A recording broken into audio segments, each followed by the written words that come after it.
Fraud Prevention 101, the definitive guide to keeping you safe and sound. Presented by Golden Providers. Golden Providers are top industry professionals in real estate, assisted living, senior care, and so much more. Visit us online at goldenproviders.com. Good morning, everyone.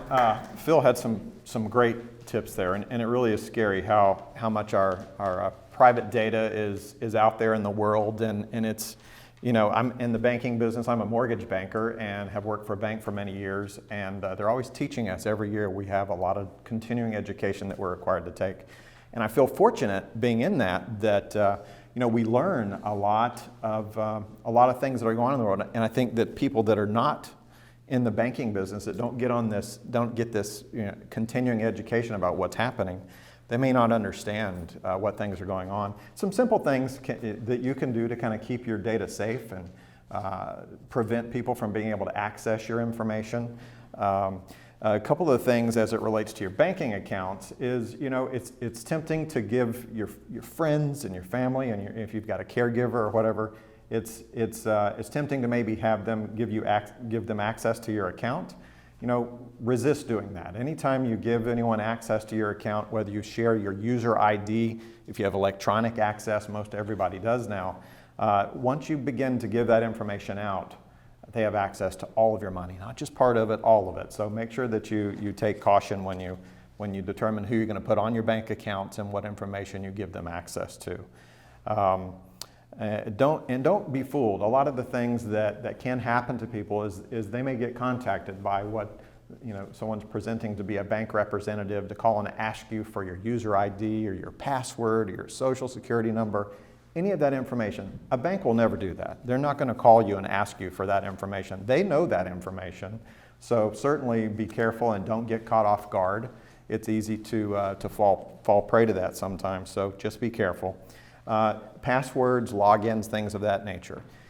Make sure if you have access to electronic banking, and most people do again, be careful when you write down information. If you write down your user ID and your password, you have to keep it safe somewhere. Don't just write it down and keep it on a little sticky pad sitting in your kitchen, because if somebody comes in that maybe you don't know them as well as you think they do, now they have access to your user ID, your passwords to gain access to your accounts. And the banks have a lot of things now that do protect you for that, but it's best to take care of your information yourself. So be careful with that.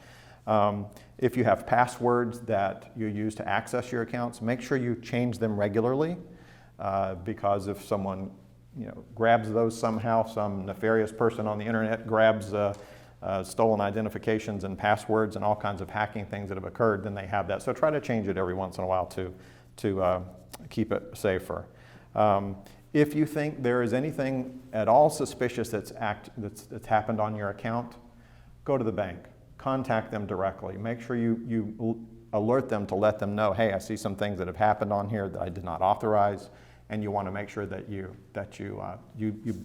get in touch with them as soon as possible. One thing that all consumers get annually is an opt-out ability. So an opt-out clause from your financial institutions, it will be from your bank. If you have any loans, mortgages, a lot of different creditors, they're going to send you a notice each year to give you the ability to opt out of sharing your information with related companies, or, you know, companies they might do business with. Know that it's your control. If you don't want them to share your information with other creditors to maybe offer you a better credit card or a better loan or refinance, that type of a thing, it's your choice to determine whether or not you share that. So be on the alert for that information each year. They're going to send to you and give you the ability to make that choice each year. Some people want that ability. You know, maybe I want my companies that my bank does business with to offer me other services that are companies doing business with them that they think might be able to help you, and maybe I don't. So that's your choice. So that's called your opt-out clause, and you can exercise that each year. Phil covered a lot of the things about people that are contacting you when you're receiving phone calls. I mean, so at the bank we get a lot of training about, you know, be careful, because people will try to call a bank employee and get us. They try to trick us. They try to trick us into thinking it's a customer calling and they want information, and we have to, you know, really be careful of that as well. But for you, be alert when you're receiving those phone calls. I also believe that it's good to hear these things more than once, because one person tells you, you hear it a few different times, you go, hey, I really do have to be careful of this. Be careful that you don't provide any personal information to strangers. People will call you, think you're just having a conversation. Well, they're taking notes on everything that you may be telling them, and they take little pieces of information, and now they have a lot of information about you at different times, and they'll use that to kind of impersonate you, basically. So be careful with that. Your bank is never going to call you and ask you for your personal information. They're just not going to do that. So if you get that call, make sure you know that it's not a bank customer. It might be a friendly voice, but they're not really friendly. They're going to try to be friendly. They want to gain your confidence, and you got to be careful with that.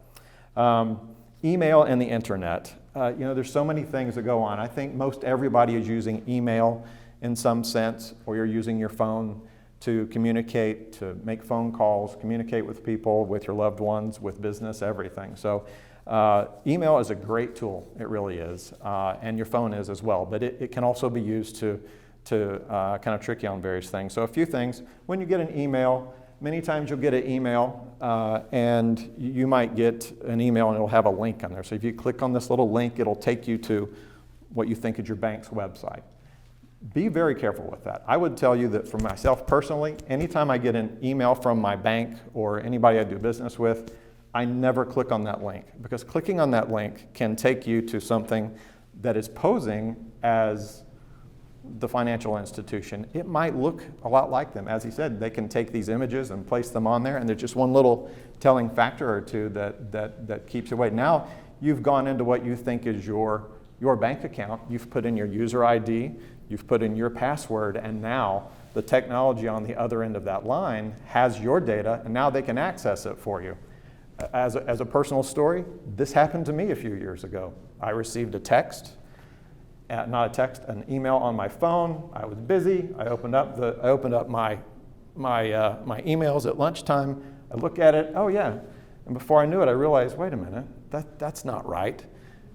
I will tell you, within 15 minutes, I was getting notices that they were trying to wire money out of my account, and they did. They wired, I think it was $650 to a party somewhere. I contacted the bank. I said, hey, there's something going on. At the time, they didn't see it that was going on, but I went down to the bank and they pulled it up and they realized that is what had happened. So I had fallen prey to it. So I think that's testimony that anybody, even being in the business of financial business, you can be tricked for these things. So be very careful. Spelling and grammar can be a tip-off. So if you get an email and they're telling you, and someone say, well, what does spelling and grammar have to do with anything? Oh, a lot of times these criminals, they're not in America. They're in other countries. They don't know our language perfectly. And so the tip-off might be that they're not using proper grammar. So if you see that in an email, just think about it as you're going forward with it. It might just give you a tip that it might be something that's a thing. Same thing with your phone, and you might get a text, and text can look like they're real. Click on this text to access your account information.